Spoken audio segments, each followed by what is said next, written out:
Begitu kita bicara tentang investasi, maka sesungguhnya investasi itu tujuan akhirnya bukan sekedar memperkaya investor. Bakal calon presiden atau baca pres Anies Baswedan berkomentar soal kasus konflik yang terjadi di Pulau Rempang, Batam, Kepulauan Riau. Menurutnya, pemerintah kurang mengedepankan dialog dalam penanganan konflik tersebut. Respons itu terlihat dalam unggahan Instagram Anies Baswedan pada Selasa 12 September 2023. Ia mengatakan sesungguhnya tujuan akhir investasi adalah meningkatkan kesejahteraan seluruh rakyat, bukan justru sekadar memperkaya investor. Ia menilai jika akhirnya kegiatan investasi memicu penderitaan, maka perlu ada langkah-langkah koreksi.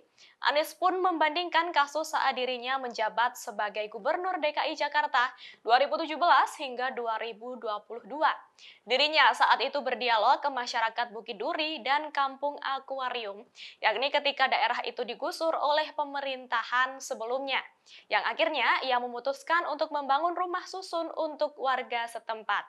Sebagai informasi, kasus bentrokan di Rempang antara warga dan tim gabungan aparat penegak hukum terjadi pada Kamis 7 September 2023.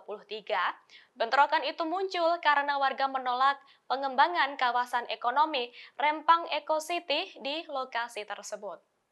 Begitu kita bicara tentang investasi, maka sesungguhnya investasi itu tujuan akhirnya bukan sekedar memperkaya investor, tapi meningkatkan kesejahteraan seluruh rakyat.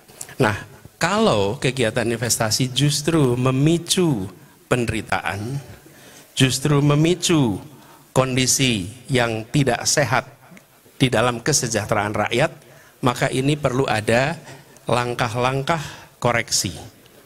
Kami merasakan pengalaman di Jakarta ketika ada tindakan-tindakan kekerasan yang menyangkut penggeseran, penggusuran, itu luka sosialnya lama. Kamu akuarium, datang ke sana, kita akan ketemu dengan mereka yang memiliki luka yang amat dalam.